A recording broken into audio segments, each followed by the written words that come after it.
Bismillahirrahmanirrahim. Bismillahirrahmanirrahim. Assalamualaikum warahmatullahi wabarakatuh.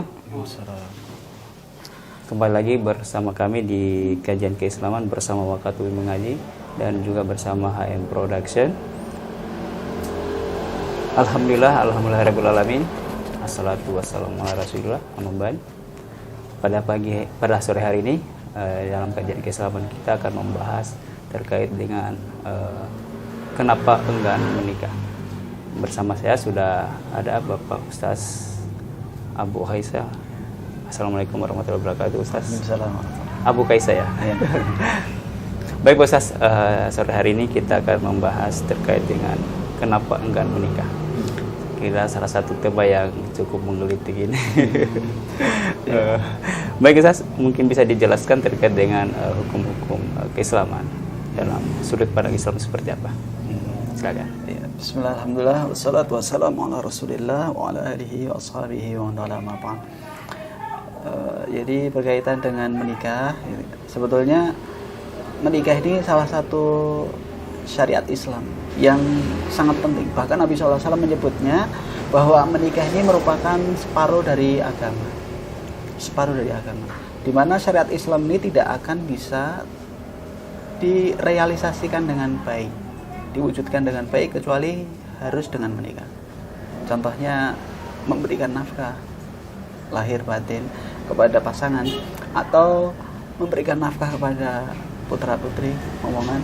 Kemudian hukum yang berkaitan dengan pendidikan kepada keluarga dan lain sebagainya ini tidak bisa terrealisasi kecuali harus dengan pintunya, melaksanakan pintunya, yaitu dengan pernikahan. Bahkan para ulama dalam kitab-kitab fikih itu menempatkan kitabun nikah, ya, pembahasan tentang nikah ini setelah pembahasan tentang haji. Kalau kita tahu bahwa runtutan atau urutan kitab-kitab fikih itu diawali dengan toharoh, kemudian sholat. Rukun Islam selain 2 kalimat syahadat, sholat, puasa, zakat, haji. Setelah haji langsung nikah. Nah, langsung nikah. Kenapa? Orang yang bisa melaksanakan rukun Islam dengan baik, habis itu nikah, kan gitu. Sebagian ulama memang ada yang menempatkan nikah ini setelah kitabul buyu. Jadi setelah haji, kemudian buyu dulu, usaha dulu, dapat modal, baru nikah. Ada yang nikah dulu, nah kemudian baru buyu, ini cari maisha. Jadi memang terjadi perbedaan pendapat di kalangan para ulama, apakah nikah didahulukan daripada bekerja atau bisnis terlebih dahulu baru menikah, begitu ya. Tapi ala kulli hal, nikah ini menempati posisi yang sangat penting dalam syariat. Terbukti bahwa nikah ini ditempatkan setelah penempatan atau pembahasan rukun Islam kalau dalam kitab fikih. Makanya dalam beberapa ayat dalam Al-Quran, Allah Subhanahu wa taala menegaskan, termasuk di antaranya dalam surat An-Nur, Allah memerintahkan kepada seluruh kaum muslimin, yaitu Allah berfirman, wa ankihu ayyama minkum, ya, wasalihina min ibadikum, dan nikahkanlah pemuda-pemuda yang masih bujangan di antara kalian, wasalihina min ibadikum, dan orang-orang soleh dari hamba-hamba sahaya kalian, yang laki-laki maupun perempuan. Nah, mungkin sebagian kita masih berpikir, wah ini kalau belum mampu bagaimana, kan gitu. Maka Allah jawab di sini dalam ayat ini, surat An-Nur ayat 32, ya, wa iyakunu fuqara, kalau seandainya mereka itu fakir, miskin, nggak punya apa-apa, yughnihimullah min fadli, Allah akan mengayakan mereka, Allah akan membuat kaya mereka dari karunia-Nya. Allah Subhanahu wa taala sudah menjanjikan, intinya mau berusaha, ikhtiar, yaitu dengan menjalankan pernikahan. Dan ini saya punya kitab yang sangat sangat penting untuk dibahas oleh pemuda-pemudi, gitu ya. Judulnya itu sebetulnya agak sedikit menyinggung gitu, tapi memang sangat penting dibahas itu, yaitu judulnya itu Asbabu Ta'akhuriz Zawaj wa Ilajuha fil Fiqhil Islami Al-Muqarin. Judulnya itu adalah sebab kenapa seorang itu terlambat menikah, gitu.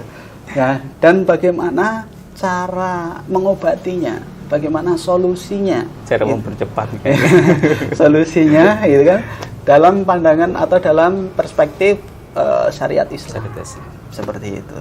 Itu dibahas secara detail sekali. Apa sebabnya, kemudian hukum-hukum syariat ya, yang berkaitan tentangnya, bagaimana cara mengobati sebab-sebabnya tersebut. Kan setiap daerah ini memiliki sebab yang berbeda-beda, tapi latar belakangnya kurang lebih sama lah. Ya, apakah karena sebagian itu ingin melanjutkan studinya, atau ingin meniti karirnya terlebih dahulu, atau belum cukup bekal materi maksudnya untuk pernikahan, atau sebagian menetapkan mahar yang cukup tinggi. Ini sebab-sebab yang disebutkan. Atau takalifuz zawaj itu apa? Tidak hanya mahar, tapi ada biaya pernikahan, sebut biaya pernikahan yang cukup tinggi. Maharnya sih ya, insya Allah terjangkau, tapi harus merayakannya selama berapa hari, harus ada ini itu. Nah, ini yang membuat pernikahan ini terasa sangat mahal dan sulit bagi sebagian pemuda untuk merealisasikannya. Begitu.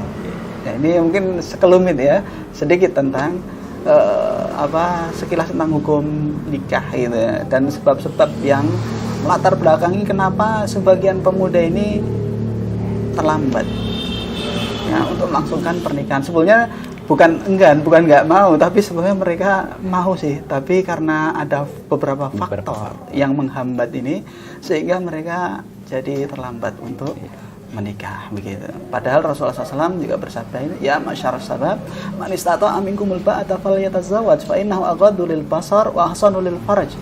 Wahai para pemuda, barang siapa di antara kalian mampu ya, mampu di sini para ulama mengartikannya atau menafsirkannya itu dengan dua macam. Mampu untuk melangsungkan pernikahan karena mampu dari sisi materi. Yang kedua, mampu untuk melakukan hubungan badan. Nah, barang siapa di antara kalian yang sudah mampu, maka segeralah menikah. Fa innahu aghaddu lil basar, karena dengan menikah itu lebih bisa menundukkan pandangan, artinya menjaga kehormatan kita ya, dari perbuatan maksiat. Karena sudah ada yang halal. Ya, tapi kalau belum ada yang halal, semuanya juga wa ahsanul lil faraj, dan itu bisa lebih menjaga kemaluan. Ya, artinya bisa membentengi kita dari perbuatan zina. Gitu. Faman lam yastati fa alaihi bisyam. Barang siapa yang belum mampu untuk menikah, maka perbanyak puasa. Puasa sunnah. Kalau di bulan Ramadan kan semuanya puasa, gitu ya. Supaya lebih bisa mengontrol nafsunya dan lain sebagainya. Gitu. Ini anjuran dari Nabi kita Muhammad SAW seperti itu. Ya baik, saya kira menarik sekali tadi Pak sudah dijelaskan oleh Pak Ustaz, dan mungkin pemirsa kembali kami mengingatkan bahwa Anda bisa berinteraksi langsung bersama kami, bisa pertanyaan bisa melalui komen di Facebook, dan terkait dengan tema yang kita bahas pada sore hari ini terkait dengan kenapa enggan menikah. Baik Ustaz, kita lanjut. Mungkin tadi sudah dijelaskan terkait dengan hukum pernikahan.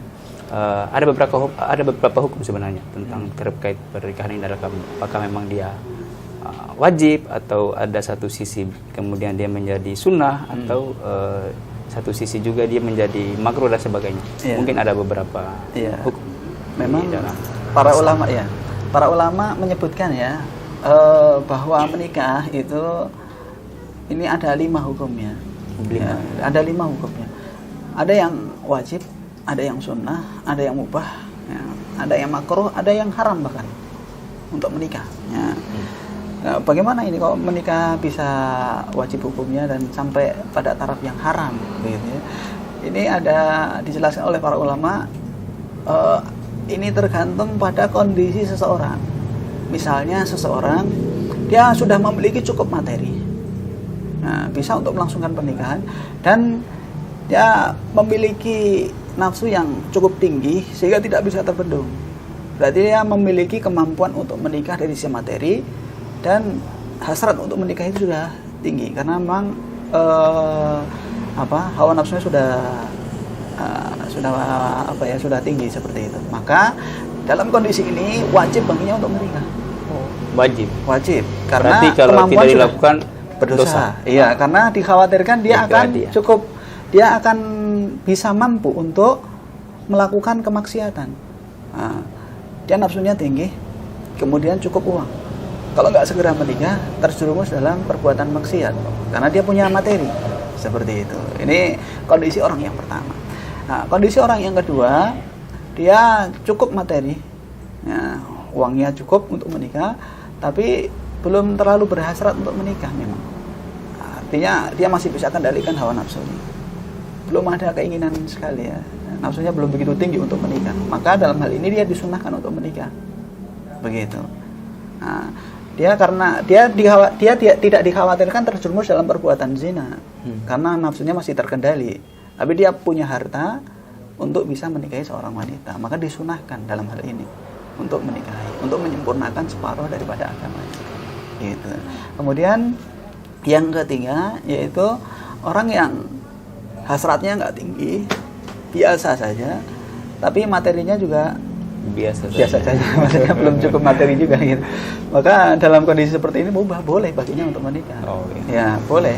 Ya. Dan boleh juga belum menikah karena memang belum cukup materi juga, syahwatnya juga belum kuat juga untuk untuk keinginan untuk menikah ini masih belum. Ya. Ini mubah saja, boleh gitu.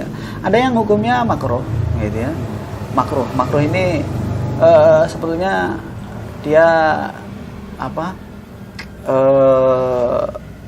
dia itu sebetulnya nggak punya materi juga, ya, maksudnya belum memiliki kemampuan untuk menikah dari sisi materi, gitu kan, tapi dia ada sedikit, ya, kalau seandainya dia menikah, dia memiliki sedikit sifat yang kurang baik misalnya. Nah, dia kurang amanah, kurang bisa menjaga pasangan, dan dia tidak bisa menafkahinya misalnya. Nikah tinggal nikah saja, tapi memudaratkan pasangan, begitu. Setelah menikah nggak dinafkahin. Jadi dia menikah memang ingin menyempurnakan agama, tapi kewajiban untuk menafkahinya dia nggak lakukan. Dan setelah menikah dia nggak berusaha dengan baik untuk mengais rezeki Allah Subhanahu wa taala. Jadi ya tetap biasa, tetap malas-malasan misalkan. Nah, dalam keadaan seperti ini akan memudaratkan pasangan begitu.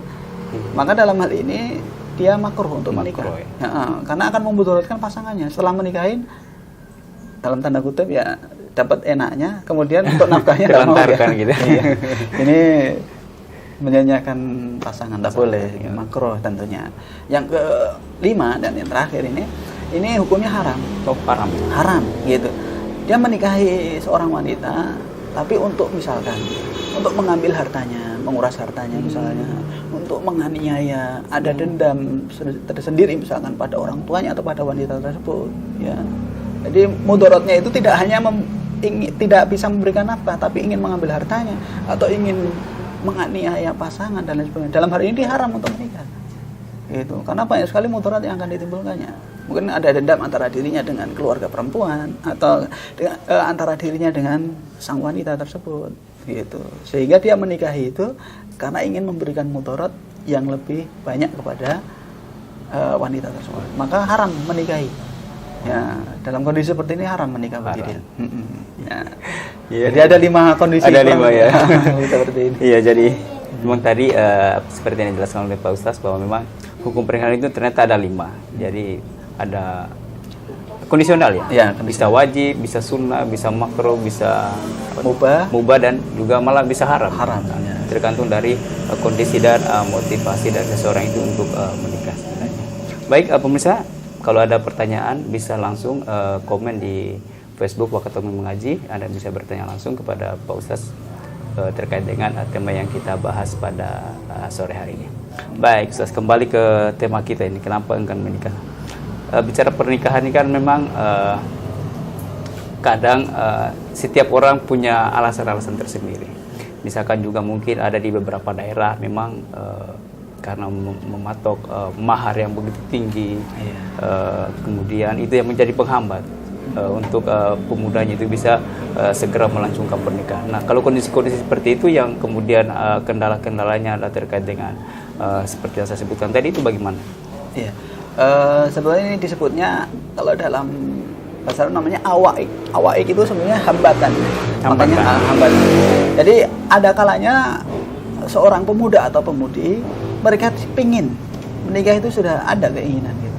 Cuma karena ada adat wa taqalid, ada satu kebiasaan tradisi di masyarakat yang mengharuskan, misalnya wanita, ada sebagian daerah ini. Jadi kalau wanita dilihat dari tingkat pendidikannya atau jabatannya, misalnya tingkat pendidikannya misalnya S1, S2, S3 semakin tinggi pula mahar misal gitu. Kemudian kalau dia sudah jadi pegawai atau memiliki jabatan yang cukup tinggi, kalau ingin menikahi juga maharnya harus tinggi.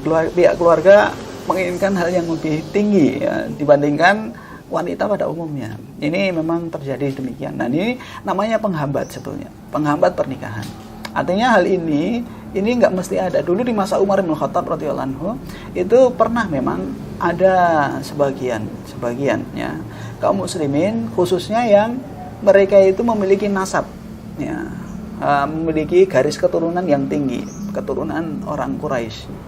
Itu nggak mau dinikahi oleh orang biasa. Nah, itu ditegur sama Umar gitu. Setiap kita ini semuanya dari Adam, dan Adam ini semuanya dari tanah, nggak ada yang bedakan sama sekali. Kenapa harus dibedakan ini nasabnya, ini dari keturunan ini ya, orang terpandang, keturunan pejabat dan lain sebagainya gitu. Kenapa istilah katanya, kenapa nggak disamakan dalam sekufu lah, semuanya kan manusia, semuanya anak cucu Adam, kenapa harus dibedakan satu dengan yang lainnya? Bisa jadi ini menikah dengan orang yang kurang mampu menurut pandangan orang, tapi setelah menikah Allah karuniakan rezeki yang begitu. Nah, sebagai contoh misalnya, Rasulullah SAW memiliki putri Fatimah radhiyallahu anha. Beliau nikahkan dengan sepupunya Ali bin Abi Thalib radhiyallahu anhu. Ali punya apa? Pemuda miskin. Gitu. Artinya nggak seperti Utsman bin Affan, nggak seperti Abu Bakar, nggak seperti kaya Abdurrahman bin Auf gitu kan, kaya, tapi dinikahkan kepada Ali bin Abi Thalib. Memang beliau seorang yang beriman, bahkan beliau termasuk orang yang pertama-tama masuk ke dalam Islam, walaupun beliau masih anak-anak. Yang ketika itu anak-anak itu nggak berpikir untuk masuk ke dalam Islam, pikirannya main kan begitu. Nah, tapi dinikahkan juga walaupun nggak punya apa-apa. Gitu. Setelah itu kan Allah karuniakan anak, Allah karuniakan kekayaan sampai beliau menjadi khalifah. Khalifah itu kan sudah pemimpinnya 2/3 dunia ketika itu, yang menguasai Jazirah Arab, kemudian Irak, ya, kemudian di bagian Romawi, gitu kan, di Syam, gitu, sampai ke Mesir, sampai mana-mana, sampai ke Asia Sugro, sampai ke bagian Eropa, dikuasai oleh Ali bin Abi Thalib ketika itu. Luar biasa, kaya raya sebenarnya gitu. Artinya ketika seseorang menikah, jangan mandang sebelah mata calon menantunya itu seperti ini dan lain sebagainya ya. Jadi Rasulullah SAW memberikan tips sebenarnya untuk memilih calon menantu. Calon menantu ini bagaimana ya? Rasulullah SAW bersabda, ya, idza atakum man tardawna dinahu wa amanatah. Kalau seandainya ada seorang yang datang kepadamu di mana engkau ridhoi agama dan amanahnya, agamanya bagus, amanahnya juga demikian, sehingga dia bisa menjaga putri kita yang kita titipkan kepada lelaki tersebut untuk menjadi istrinya. Kalau kita sangat ridho dengan agama dan amanahnya, ya, maka terima. Nah, kalau tidak, ya, takunu fitnatun wa fasadun kabir, maka akan terjadi fitnah dan kerusakan yang besar. Ya, kalau kita sekarang mungkin berbalik, kita lihat dulu, ini pejabat atau bukan kah, sudah mapan atau belum, sudah jadi pegawai atau belum, gitu ya. Ya. Ini sebagai contoh saja, begitu. Artinya jangan dilihat seorang itu dari kacamata luarnya saja. Oh, fisiknya begini, pekerjaan cuma begini. Bisa jadi orang yang pekerjaannya hanya begini lebih bertanggung jawab, begitu. Lebih bertanggung jawab dibandingkan orang yang sudah mapan. Mohon maaf ini pegawai sebetulnya, tapi mohon maaf ini bukan apa, tapi sudah mapan itu, tapi dia kredit sana, kredit sini, kredit sini. Jadi ketika terima gaji habis juga. Habis. Ludes. Tapi yang ini, ya, dia hidup sederhana. Ya, apa yang menjadi gaji baginya itu memang sepenuhnya untuk keluarganya. Nggak ada cicilan di mana-mana. Gitu. Jadi alhamdulillah bisa mencukupi keluarganya misalnya. Bahkan Allah berikan berkah, bisa jadi lebih. Nah ini salah satu pandangan bagaimana Rasulullah SAW memberikan tips bagaimana memilih calon menantu. Jangan dilihat dari hartanya, tapi dilihat dari agamanya. Ya, jangan dilihat dari pangkat dan jabatannya, tapi amanah atau tidak. Seperti itu. Ya, ini tipsnya ya. Iya. Baik Ustaz, kita lanjut. Mungkin ternyata ada pertanyaan nih Ustaz dari pemirsa di rumah. Ini sudah ada pertanyaannya. Wah, cukup panjang Ustaz. Saya bacakan Pak saja. Kayaknya pertanyaannya ini bercerita ini. Jadi ada seorang lelaki yang baru hijrah. Tentunya masih memiliki sedikit ilmu dalam keislaman. Bacaan Al-Quran belum sempurna dan hendak ingin menikah. Lalu ditawarkan seorang akhwat yang ilmu keislamannya sudah lebih baik, penghafal Al-Quran pula. Melihat dari sudut pandang itu, lalu dia menjadi ragu dan enggan untuk menikah karena ketakutan tertentu. Bagaimana? Ditakutin apa? Karena si calonnya ini, terlalu dianya yang laki-lakinya mungkin baru hijrah, baru belajar Islam. Terus ada ditawarkan seorang akhwat yang penghafal Al-Quran, kemudian agamanya mungkin lebih bagus dari dia, sehingga dia mungkin minder, punya ketakutan tertentu. Itu bagaimana? Sebenarnya begini ya, kalau kita mau mencari, kalau bagi laki-laki ya, mencari istri itu ya wanita solihah, seperti itu. Nah, Rasulullah SAW bersabda, kriteria seorang istri ya, atau kriteria wanita yang harusnya dinikahi. Pertama, Rasulullah SAW sebutkan tazawwajul wadud al-walud. Fa inni mukatsirun bikumul umam yaumil qiyamah. Nikahilah wanita yang penyayang dan banyak anaknya. Karena aku akan bangga di hadapan seluruh umat nanti pada hari kiamat. Karena umatnya beliau banyak gitu. Ini resepnya. Kalau ingin mencari pasangan, ya pertama dia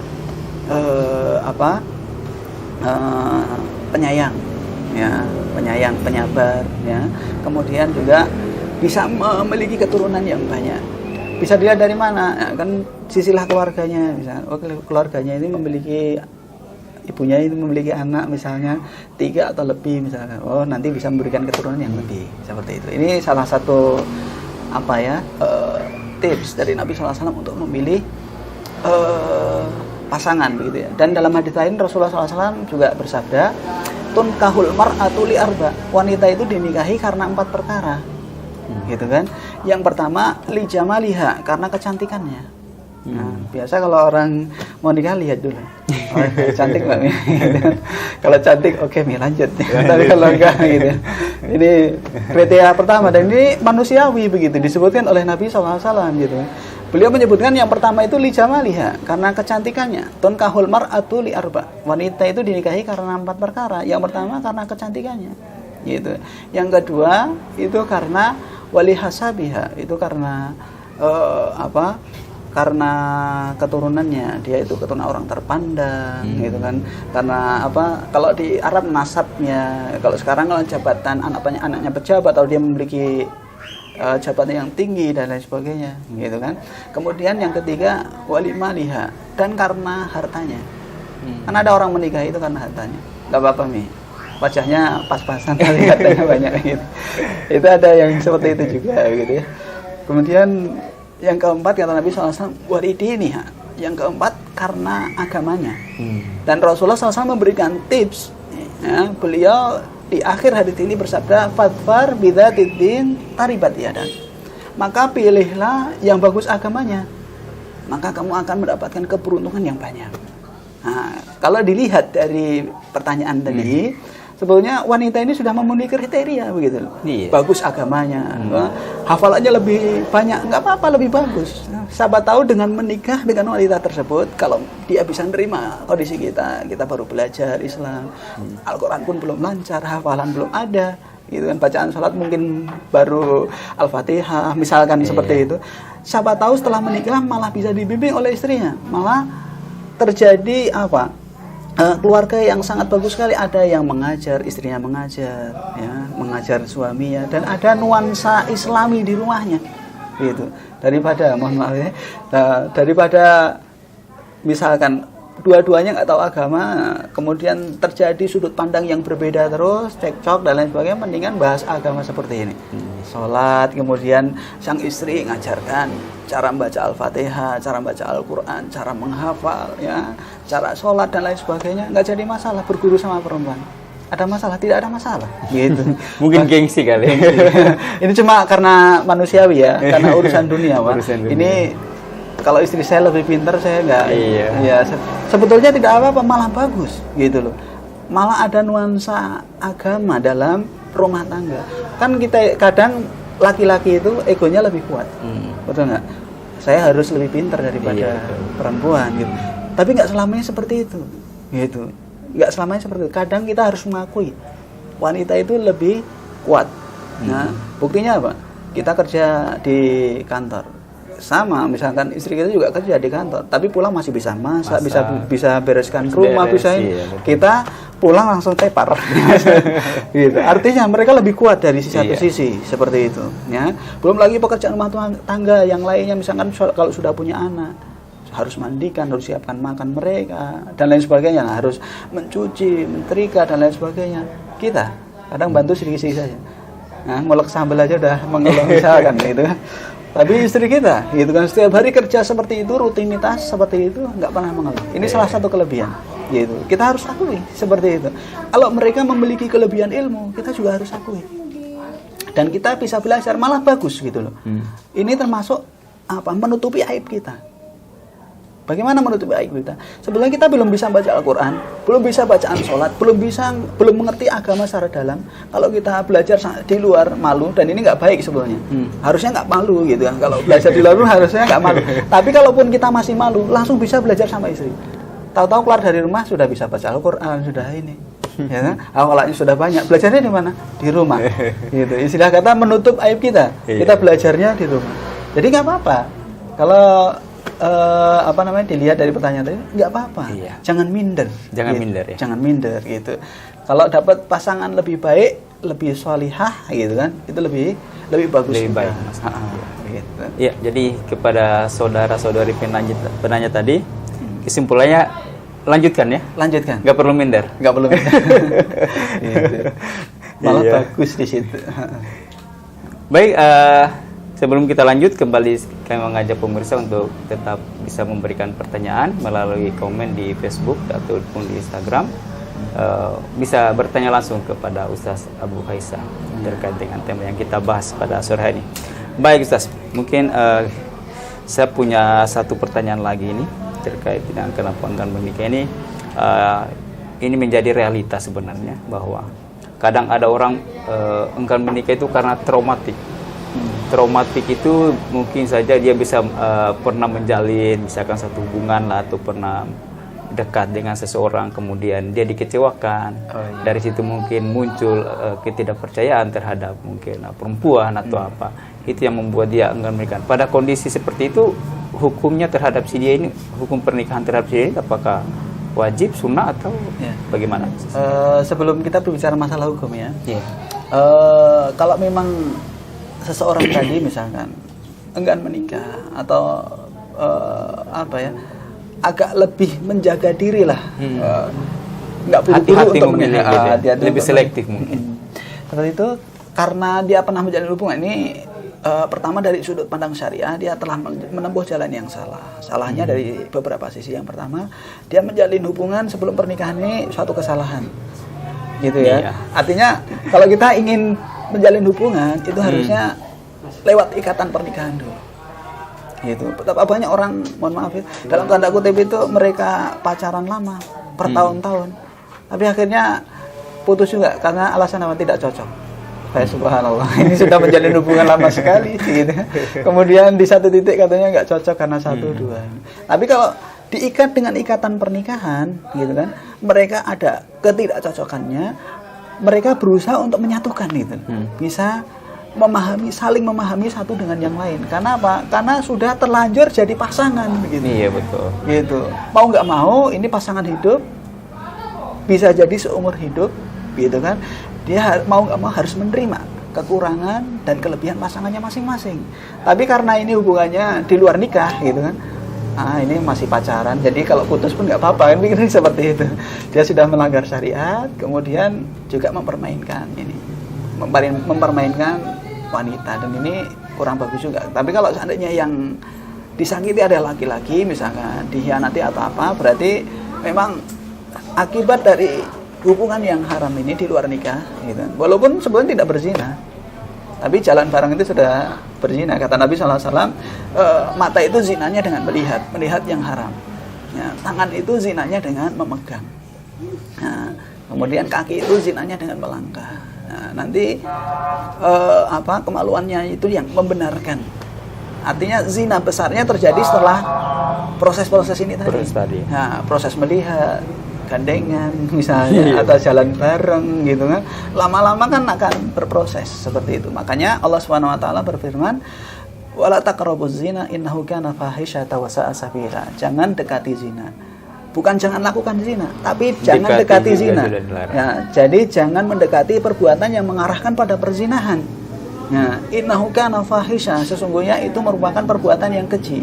Wa sa'a sabila, dan seburuk-buruk jalan. Ya, ini sebenarnya kesalahan terlebih dahulu ya. Kemudian yang kedua, gitu kan, berkaitan dengan hukum menikah bagi orang tersebut. Itu karena mungkin dia sudah patah hati dan lain sebagainya. Maka saya anjurkan sih untuk lebih memperdalam ilmu agama. Dia nanti akan tahu bahwa segala sesuatu yang terjadi di muka bumi itu sesuai dengan takdir Allah.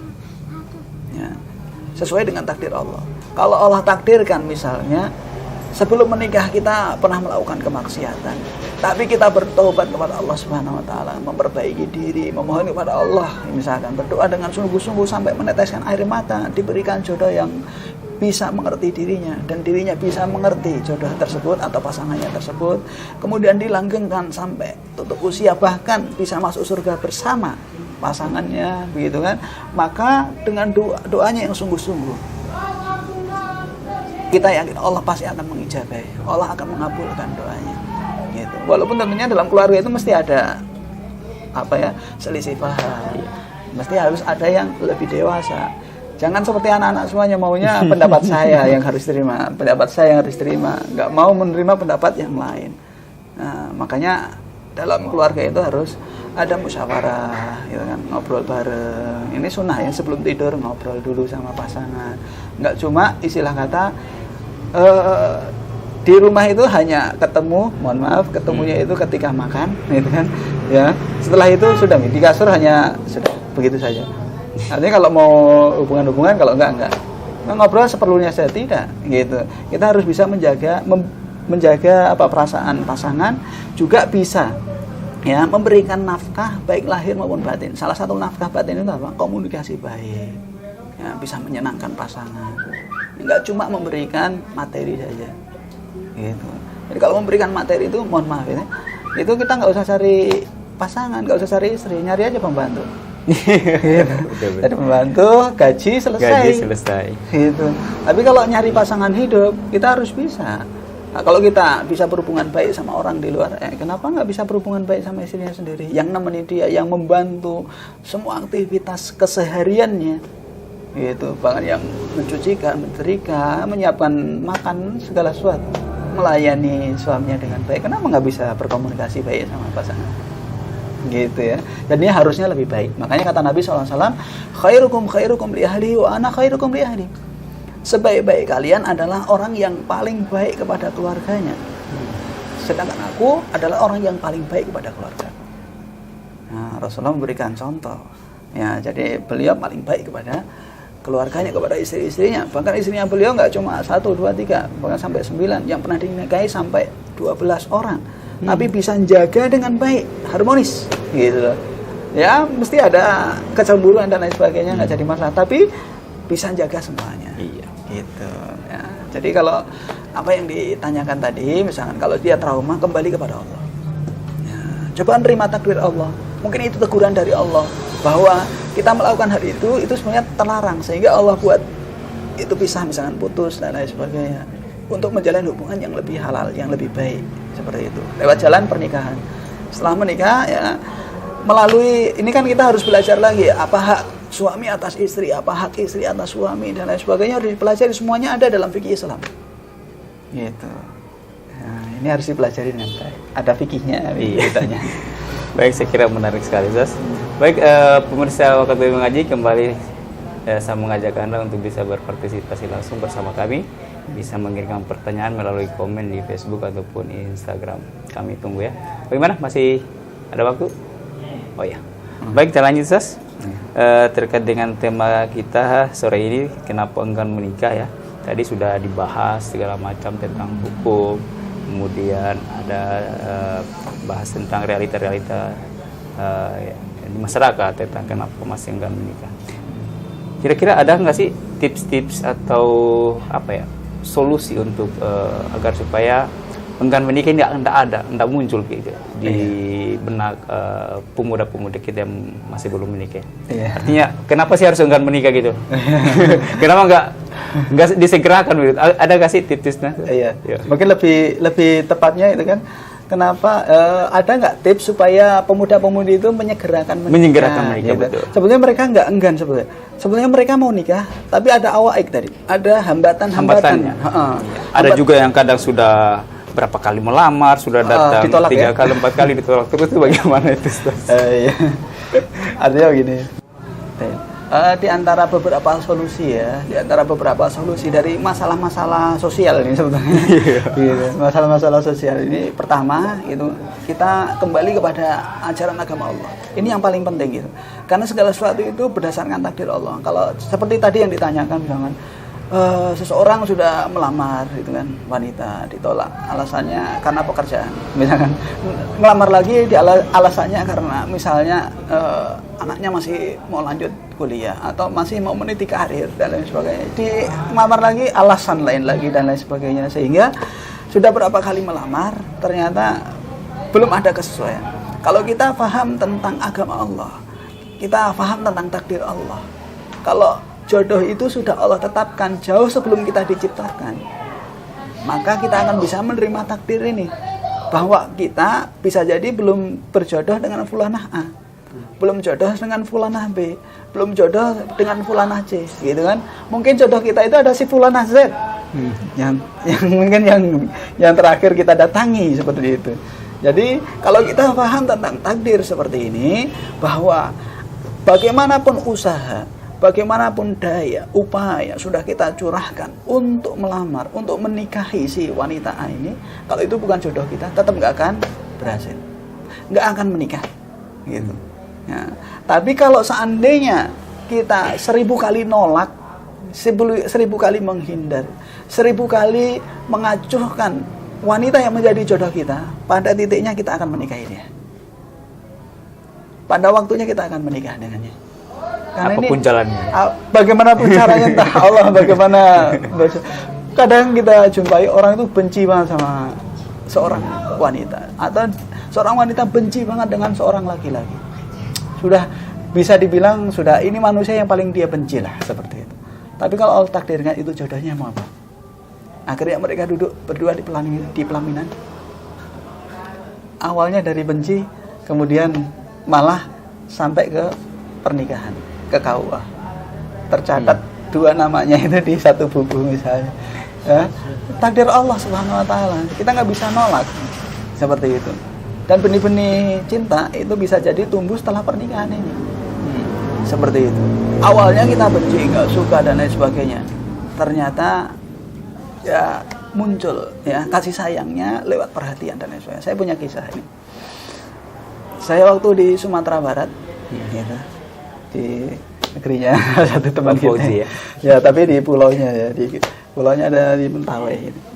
Sumatera Barat itu ada seorang dai, gitu, seorang pendakwah yang diutus ke sana, belum menikah, masih bujangan ketika itu. Nah kemudian awalnya itu kan beliau ngajar mengaji dan lain sebagainya. Yang rutin ke masjid itu adalah seorang pemudi, satu ini saja. Cuma pemudi ini dia muslimah, keluarganya semuanya masih non muslim. Gitu.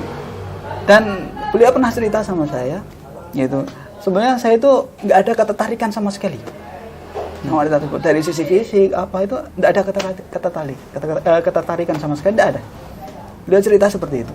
Cuma saya melihat, saya khawatirnya wanita ini kalau nggak dinikahi oleh lelaki muslim, khawatirnya nanti murtad. Sedangkan di Mentawai itu kebanyakan non muslim. Akhirnya mau nggak mau beliau nikahi. Dalam keadaan nggak mencintai, nggak suka. Nah, kapan tumbuhnya rasa cinta itu? Beliau cerita itu ketika saya sakit. Dia cerita itu sakit parah dan lain sebagainya. Sampai nggak bisa ngapa-ngapain. Ternyata itu saya yang ngerawat. Dia sediakan semua kebutuhan saya. Pokoknya dia layani dengan sepenuh hati. Yaitu. Jadi dengan pelayanannya itu baru tumbuh cintanya. Dari situ awalnya. Awalnya dia menikahi karena agama. Ingin menyelamatkan agama supaya nggak murtad si wanita ini. Karena semua keluarganya non muslim. Nah, ternyata tumbuh rasa cintanya, kasih sayang itu ketika dirawat ketika dia sakit. Nah, mungkin kalau saya ungkapkan itu, mungkin ketika dalam kondisi sakit seperti itu, tidak ada yang bisa merawat sebaik istrinya, sebaik wanita ini tatkala itu. Gitu. Sehingga dia tumbuh cintanya, Allah tumbuhkan cintanya. Karena dia menikahi karena agama. Nah, maksudnya di antara yang lain dia yang paling rajin ke masjid, gitu ya. Agamanya yang paling bagus di lingkungan masyarakat itu. Karena dia menikahi karena niat ikhlaskan Allah Subhanahu wa taala, maka Allah tumbuhkan kecintaannya pun dengan cara Allah Subhanahu wa taala, dengan perawatan, ya. Akhirnya tumbuh. Yang awalnya fisiknya itu cuma biasa-biasa, nggak menumbuhkan rasa cinta, ternyata pelayanan menumbuhkan. Ini rahasia Allah Subhanahu wa taala, kita nggak tahu, gitu ya. Ini fakta ini. Dai-nya masih ada, nomornya masih ada sama saya. Gitu. Ada di pusatnya, istilah kata kalau Wakatobi ini terdiri dari 4 pulau, di sana ada 3 pulau. Ya, beliau tinggal di pusat pulau itu, pusat pemerintahan sama seperti di Wangi-Wangi. Itu sama seperti itu. Gitu. Kalau di Jembai masih ada dai-nya di sana. Gitu. Artinya dari sini kita mengetahui ya bahwa rasa cinta itu tumbuh dari sesuai dengan kehendak Allah Subhanahu wa taala, gitu loh. Dari arah yang tidak kita ketahui. Gitu. Bisa jadi kita tidak menghendaki untuk menikahi, nggak mencintai ya pasangan itu, tapi ternyata Allah tumbuhkan dari sisi yang lain. Seperti itu kurang lebih. Jadi yang terpenting adalah niatnya, Pak Ustaz. Iya, pertama perbaiki dulu akidah tentang takdir Allah Subhanahu wa taala dan perbaiki niat ketika menikah. Menikahi karena apa? Oh, karena dia pegawai, sama-sama pegawai. Dan menikah tidak semata-mata mesti cinta dulu ya? Ya nggak mesti. Ya. Gitu. Ini pengalaman pribadi. Saya ketemu baru sekali menikah. Oh. Sekarang sudah punya 4 anak. Oh gitu. Baik, pemirsa Wakatobi mengaji. Kembali saya ingatkan bahwa Anda boleh berpartisipasi langsung bersama kami melalui pertanyaan di komen Facebook maupun Instagram. Bisa bertanya langsung kepada Ustaz Abu Haisa, baik yang sejalan dengan tema kita maupun yang kalau di luar konteks tema tidak apa-apa ya Pak Ustaz. Ya, tapi bagusnya sesuai tema. Iya, nanti kita bikinkan tema yang lain. Oke, baik. Baik ya, mungkin sambil menunggu pertanyaan dari pemirsa, gini Ustaz, kadang dua insannya ini sudah mau menikah, tapi hambatannya kalau dari orang tua gimana? Iya. Apakah jadi hukum ini, bagaimana hukumnya terhadap orang tua yang kemudian malah menghambat kedua insan anaknya ini untuk menikah? Baik itu mungkin karena latar belakang, apakah karena memang dua kubu keluarga ini yang memang tidak saling suka gitu, sehingga mereka mengharamkan untuk mungkin ada di antara anggota keluarganya mereka untuk bisa menjalin suatu ikatan pernikahan yang bisa justru harusnya bisa lebih baik ya, bisa mempererat kembali silaturahmi antara kubu keluarga. Itu bagaimana Ustaz? Pertama gini, kita lihat dulu dari sisi orang tuanya menolak karena apa, gitu ya. Kalau menolak karena dunia, karena permusuhan, karena ketidaksukaan dari sisi dunia, gitu kan, maka tetap dilangsungkan pernikahan tidak jadi masalah. Maka kalau kita lihat nanti, kalau anaknya bisa punya visi yang baik dalam pernikahan, dia bahkan bisa menyatukan dua kelompok keluarga yang tadinya kurang suka bisa saling suka. Nah, yang tadinya itu kurang menjaga silaturahim nanti bisa menjaga silaturahim. yang keduanya saling dalam tanda kutip ya, kalau sampai bermusuhan, keduanya bisa menjadi juru damai untuk kedua keluarga ini, begitu ya. Jadinya pernikahan mereka gitu ya, kalau memang masih bisa dilangsungkan itu lebih bagus gitu loh. Dengan cara bagaimana? Melobi orang tuanya masing-masing dengan baik. Ya, menceritakan kelebihan calon pasangannya dan keluarganya gitu dan lain sebagainya. Nah, maka dan dalam hal ini kalau mereka saling bermusuhan misalnya, itu bahkan malah diperbolehkan untuk berbohong. Ya, bohong itu yang dibolehkan ada 3, salah satunya untuk mendamaikan dua kubu yang bermusuhan. Ya, berbohong, oh di sana itu sebenarnya orang tuanya baik gitu, sering memuji-muji bapak gitu, padahal nggak pernah muji juga gitu, tapi dalam rangka mendamaikan itu tidak apa-apa gitu. Nah, itu nggak apa-apa ya. Jadi kalau seandainya alasannya karena dunia, maka menikah tidak apa-apa, tapi kalau alasannya karena agama, maka diputuskan lebih baik misalkan. Jadi menikahnya walaupun tanpa restu kedua keluarga.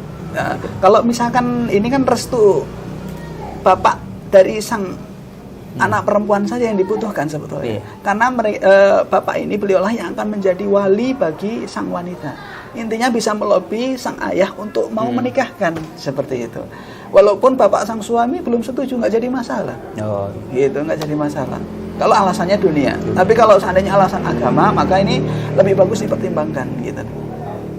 Artinya, oh dia itu misalkan calon suaminya itu nggak pernah sholat, katakanlah seperti itu ya, atau sang istri ini calon istrinya ini dia suka keluar malam misalnya, jadi ada indikasi kurang baik misalkan, nggak bisa nggak pernah mau sholat, nggak pernah mau mengaji dan lain sebagainya, indikasinya ada indikasi kurang baik agamanya, maka boleh untuk dibatalkan, tidak jadi menikah. Itu mencari yang lebih baik agamanya, yang lebih baik amanahnya, seperti itu. Tapi kalau alasannya dunia, boleh tetap dilanjutkan dengan cara tadi melobi-lobi perkara yang kedua orang tua, kedua belah pihak, nah, supaya mereka mau ya meridhoi dulu, mau menikahkan terlebih dahulu, untuk kemudian hari kita perbaiki hubungan dua keluarga ini.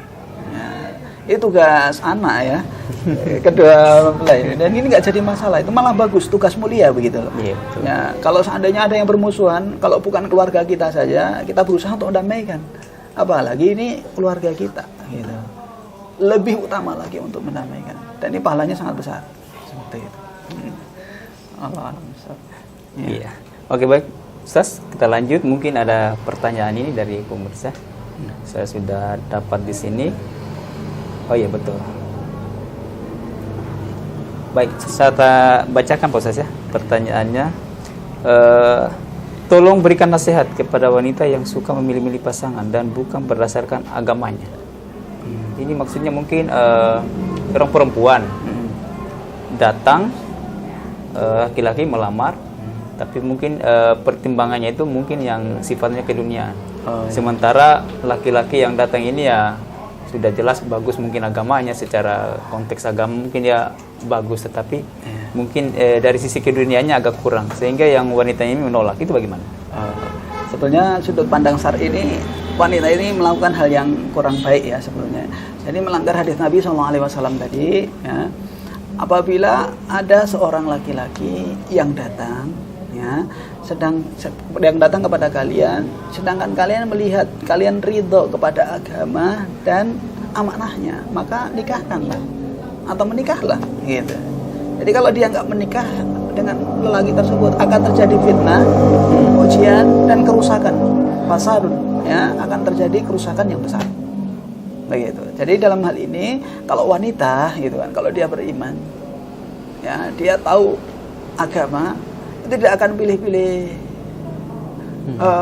artinya belum nggak pilih-pilih apa ya, materi, nggak terlalu milih-milih gitu ya, nggak terlalu memilih-milih. Tapi kalau seandainya misalkan pertimbangannya itu masalah agama, boleh misalkan, oh yang melamar saya ini pemabuk ya, nggak mau ya nggak jadi masalah gitu kan, karena dia khawatir ya, mengkhawatirkan agamanya gitu. Kalau dinikahi oleh seorang pemimpin imam yang harusnya akan mengajak dia menuju ke surga, diajak menuju neraka, kan nggak mau tentunya. Dan itu tidak apa-apa, menolak seperti itu tidak jadi masalah. Tapi kalau yang ditolak ini karena sisi dunianya, ya ini kurang tepat tentunya. dia harus bisa lebih nerima. Itu lebih baik kita menikahi seorang laki-laki atau menikah dengan seorang laki-laki yang bagus agama, amanahnya bagus, bertanggung jawab, daripada kita memilih seorang yang kaya raya, nggak siap miskin, nggak pernah sholat, ya, kurang bagus agamanya, bisa jadi harta ini malah menuntun kita menuju nerakanya Allah Subhanahu wa Ta'ala. Begitu. Tapi sang miskin ini bisa jadi mengajak kita menuju surganya Allah Subhanahu wa Ta'ala. Seperti itu. Kehidupan yang kekal abadi dia. Baik, benar sekali Ustaz. Jadi ini nasihat ini ya buat kaum perempuan di luar sana bahwa ya, kalau sudah ada yang datang laki-laki soleh ya harusnya diterima ya. Iya. Apalagi yang laki-lakinya soleh sudah punya pekerjaan tetap, wah pegawai lagi, aduh, itu lebih prioritas malah, gitu ya. harusnya jadi prioritas, tapi ini malah ditolak Ustaz. Entah apa alasannya ya. Baik, bagaimana Pak? Masih ada waktu? Sir, bagaimana hukumnya pacaran orang yang memilih pacaran sebelum menikah? Oh iya, ini ada pertanyaan dari penonton kita di studio ini. Bagaimana Ustaz hukumnya pacaran orang yang memilih mau menikah tapi melalui jalur pacaran? Ya. Sebenarnya hukum pacaran ini kan sudah, pacaran yang dimaksudkan di sini kalau sebelum ada ikatan pernikahan hukumnya haram ya. Haram ya. Ya, karena tadi ayatnya sudah kita baca, wala taqrabu zina, jangan mendekati perbuatan zina. Salah satu perbuatan yang mendekatkan seorang pada zina itu adalah pacaran. Seperti itu. Kalau pacaran ini kan terjadi apa yang tidak terjadi dalam hubungan biasa. Karena melalui pacaran 3 aspek tadi terpenuhi ya. Terpenuhi. Melihat, gandengan, memegang jalan gitu ya. 3 kriteria yang menuju perzinahan. Bahkan gitu. Bahkan sebagian karena mereka melakukan hubungan sebelum nikah sampai terjadi apa yang tidak kita inginkan. Sudah hamil sebelum menikah. Ya, ini hal yang tidak kita inginkan. Jadi ini perkara yang haram. Ya, perkara yang haram. Jadi jangan dilakukan oleh kaum muslimin dan muslimat, apalagi yang sudah mulai berhijrah. Ya, kalau yang belum berhijrah saja jangan melakukan. Artinya mereka belum pakai jilbab, mereka masih belum rutin sholat 5 waktunya. Yang laki-laki misalnya, itu aja nggak boleh. Kalau bisa jangan melakukan pacaran. Apalagi yang sudah berhijab, sudah pakai jilbab, gitu, sudah pakai gamis, gitu kan, pergi gandengan. Yang satu pakai gamis, yang satu pakai jilbab lagi. Dikirain suami istri, ternyata baru pacaran. Masya Allah. Ini kan selain mendatangkan dosa bagi pelakunya, ya, ini sudah mencoreng nama Islam. Yaitu ini pakai gamis, kirain suami istri, ternyata baru pacaran, kan mencoreng. Oh, ternyata umat Islam yang baru hijrah itu begitu. Nah, ini kan boleh seperti itu. Jadi Islam juga yang tercoreng. Nggak boleh seperti itu. Ini sudah pakai jilbab tapi kelakuannya malah begitu. Mohon maaf itu. Sampai gandengan, pelukan di pinggir jalan, atau bahkan mohon maaf sampai ciuman gitu di hadapan khalayak ramai gitu. Padahal mereka belum menikah. Bahkan yang menikah pun sembunyi-sembunyi padahal. Mereka ciuman itu di bercumbu itu di dalam rumah, nggak dilihat oleh orang. Nah, ini baru pacaran saja sudah mengumbar. Tidak hanya itu, bahkan di medsos mereka posting. Naudzubillah. Ini hal yang terlarang. Nah, hal yang terlarang itu kalau dituruti akan berimbas pada kemaksiatan yang lain. Ya. Awalnya jalan bareng, ya. Kemudian apa lagi? Nah, kemudian gandengan, kemudian pelukan, kemudian apa? Terus akan diikuti. Terusnya begitu ya. Akan diikuti kemaksiatan yang lain. Maka dalam hal ini, jangan ngikuti jejak langkahnya setan. Ya, kecuali kalau pacaran itu. Pacaran itu boleh dengan satu syarat. Nah, satu syaratnya hanya satu saja, yaitu sudah sah. Akan nikah. Gitu. Pacaran setelah menikah. Ya, jadi boleh. Mau itu setiap segala-galanya halal. Gitu. Kalau terjadi apapun yang tidak kita inginkan, bahkan itu yang kita inginkan, gitu, seperti itu. Dari pernikahan. Gitu. Jadi syaratnya hanya satu saja. Yang penting sudah halal, silakan. Iya. Begitu. Jadi buat para ahwat-ahwat kita di luar sana, sebaiknya ya kalau ada laki-laki yang datang terus niatnya hanya untuk yang sekedar bonceng-bonceng, ajak jalan, ya ditolak saja. Lebih baik ditolak. Gitu. Terima yang pasti lah ya. Iya, betul. Apalagi yang sudah punya pekerjaan, sudah datang berapa kali nggak terima, waduh. Iya. Kayaknya itu nggak boleh ditiru ya. Iya. Baik. Bagaimana? Masih ada waktu? Oke, baik. Baik, Ustaz. cukup menarik apa yang kita bahas sore ini. Sebenarnya masih banyak hal yang masih ingin saya tanyakan, inti gali lebih lanjut lagi, tetapi karena waktu yang membatasi kita untuk kemudian harus mengakhiri kajian kita pada sore hari ini.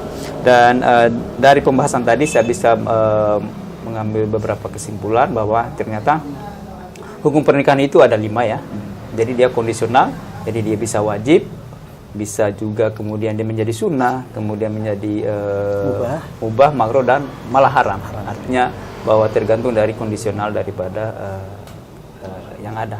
Kemudian bahwa ternyata juga hal-hal yang kemudian membuat orang enggan menikah itu ada beberapa hambatan-hambatan, tetapi kemudian hambatan-hambatan itu kembalikan lagi kepada pemahaman dia terhadap agama, kembali lagi kepada belajar lagi tentang agama lebih mendalam lagi, sehingga hambatan-hambatan sebenarnya harusnya tidak terjadi di masyarakat kita untuk kemudian melangsungkan pernikahan. Baik, terima kasih pada pemirsa Wakatul Ngaji yang sempat bergabung dan mengirimkan beberapa pertanyaan tadi. Terima kasih sekali lagi. Cukup sampai di sini perjumpaan kita. Kita akan kembali besok hari dengan tema yang lain, tapi masih bersama dengan Ustaz yang sama. Kalau presenternya mungkin berbeda lagi. Baik, terima kasih. Billahi taufiq wal hidayah. Assalamualaikum warahmatullahi wabarakatuh. Waalaikumsalam warahmatullahi wabarakatuh.